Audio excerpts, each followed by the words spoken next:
గజ్వేల్ నుంచి ఎమ్మెల్యేగా మూడవసారి గెలిచినా తమకు కేసీఆర్ దర్శన భాగ్యం కలగటం లేదంటున్నారు అక్కడి ప్రజలు. గెలిచి 8 నెలలవుతోంది. సార్ ఎక్కడున్నారు అంటూ అడుగుతున్నారు. గజ్వేల్లో ఎమ్మెల్యే క్యాంప్ ఆఫీస్ ఉన్నప్పటికీ కేసీఆర్ అక్కడికి రావట్లేదు.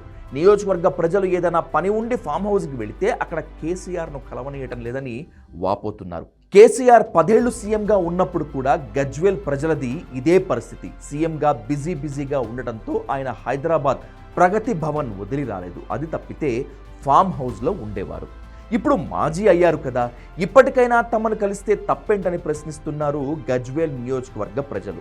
ఇంకా దారుణం ఏమిటంటే గజ్వేల్ నియోజకవర్గంలో 6 ఏళ్ల క్రితం అంటే 2019లో ఎమ్మెల్యేగా క్యాంప్ ఆఫీస్ నిర్మించారు.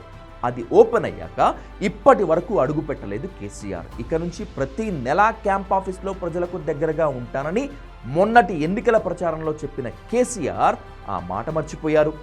ఈ మధ్య బీజేపీ నేతలు నిరసన కూడా తెలిపారు.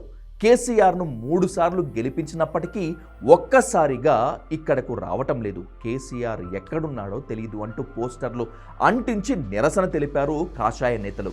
80,000 పుస్తకాలు చదివిన వ్యక్తి, వ్యవసాయంలో ఎకరాకు ₹1 కోటి సంపాదించే వ్యక్తి గజ్వేల్ నియోజకవర్గానికి 3వసారి ఎమ్మెల్యేగా గెలిచినప్పటి నుంచి ఇప్పటి వరకు రానే లేదు.